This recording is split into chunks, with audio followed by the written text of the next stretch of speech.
Lalu bagaimana efektivitas penerapan PSBB? Apakah betul relaksasi tepat dilakukan semata demi skenario pemulihan ekonomi? Bergabung melalui sambungan Skype ada anggota tim SIM Covid yang juga merupakan epidemiolog. Ada Panji F. Hadi Sumarto langsung dari Dunedin, Selandia Baru. Mas Panji, selamat malam waktu Selandia Baru, selamat sore waktu Jakarta. Selamat sore waktu Jakarta, Mbak Tiffany. Terima kasih sudah bergabung dengan CNN Newsroom. Mas Panji, kalau misalnya kita lihat dari 10 April, Jakarta menjadi yang pertama menerapkan PSBB. 5 pekan berjalan ya, seluruh Indonesia. Anda melihat efektif tidak sih sebenarnya pemberlakuan PSBB di 4 provinsi, 27 kabupaten kota yang ada di Indonesia? Ini semakin memperlihatkan kepada kita memang nanti yang katanya awal Juni menjadi titik terang pelonggaran PSBB, kita bisa beraktivitas menghadapi the new normal, atau terlalu mengada-ngada, Mas Panji? Terima kasih, Mbak. Saya memperhatikan khususnya daerah ibu kota Jakarta dan Jawa Barat ya. Menurut saya PSBB memang berdampak. Jadi berdampak baik, menurunkan transmisi dan menahan laju penularan COVID-19 di daerah-daerah tersebut. Tapi kalau pertanyaannya efektif atau tidak, tentu pertanyaan balik ya Mbak, apa itu efektif? Jadi barangkali kalau kita artikan sampai bisa menekan laju pertumbuhan, sampai menurun kurvanya benar-benar melandai dan ke bawah begitu, saya pikir belum seefektif itu. Belum seefektif itu, artinya dengan adanya wacana gitu ya, wacana rencana bulan Juni akan ada pelonggaran, kemudian sejumlah tempat kegiatan kita bisa kembali menghadapi hidup yang normal, welcome the new normal gitu. Anda melihat itu belum bisa kita lakukan? Salah satu kriteria yang dikeluarkan oleh WHO ya Mbak untuk melonggarkan upaya kesehatan masyarakat atau pembatasan sosial adalah turunnya angka reproduksi COVID-19 sampai di bawah 1 selama setidaknya 2 minggu berturut-turut. Nah, jadi salah satu syarat yang harus kita punya adalah kita harus bisa menghitung dulu angka reproduksi efektif dari penularan COVID-19 di setiap daerah yang memberlakukan PSBB maupun yang tidak ya, di semua daerah. Nah, pertanyaannya ada tidak? Nah, tentunya ini kita kembali ke masalah data. Apakah datanya bagus atau tidak untuk mengukur angka reproduksi tersebut? Nah, saya duga kalau melihat tadi juga Mbak sudah menjelaskan dan menerangkan angka kasus baru di DKI Jakarta dan di Jawa Barat ya. Walaupun jumlahnya skalanya berbeda, tapi mungkin trennya sama. Segitu-segitu aja.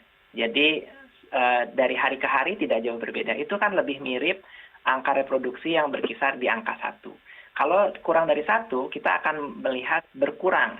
Setiap rata-rata hariannya itu akan berkurang dari 100 menjadi 80, menjadi 64. Nah, itu artinya angka reproduksi sudah menurun di bawah 1. Saya pikir angka reproduksinya masih di sekitar 1. Jadi kalau menurut saya, syarat pertama dan syarat utama dari pelonggaran upaya kesehatan masyarakat itu menurut saya belum dipenuhi, apalagi selama 2 minggu, Mbak. Oke, evaluasinya Mas Panji, PSBB ini kan meliputi skupnya kan mencakup pelarangan di beberapa sektor ya, misalnya pelarangan kegiatan keagamaan, kemudian peliburan sekolah dan juga tempat kerja, moda transportasi tadi saya sebutkan juga.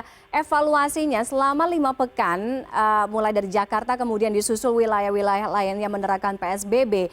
Evaluasi Anda apa kekurangannya, apa kelemahannya?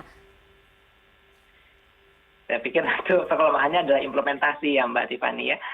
Masalahnya ini di sektor mana?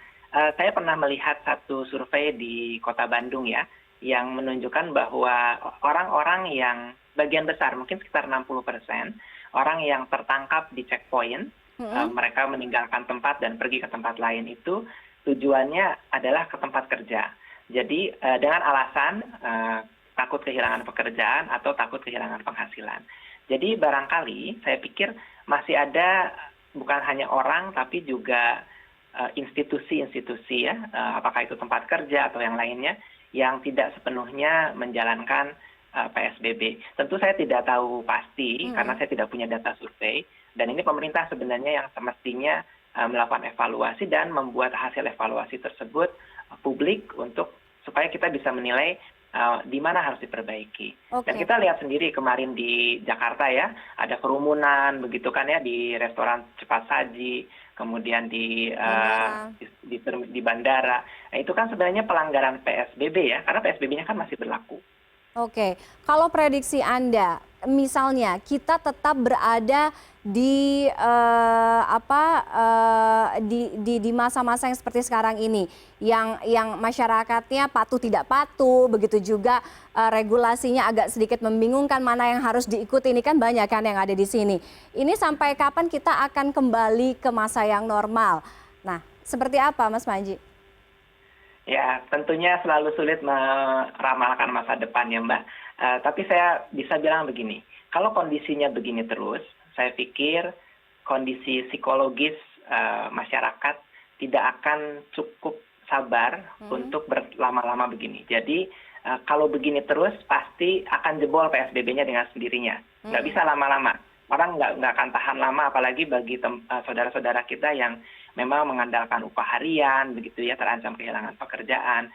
Jadi saya pikir pilihannya kita cuma dua. Satu, memperketat PSBB supaya transmisi COVID-19-nya cepat selesai, atau kita akan kebobolan.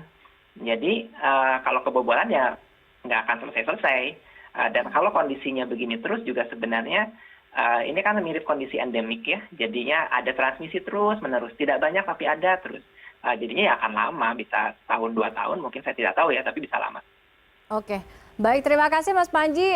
Sayang sekali waktu kita sangat terbatas, tapi terima kasih sudah bergabung dengan CNN Newsroom sore hari ini.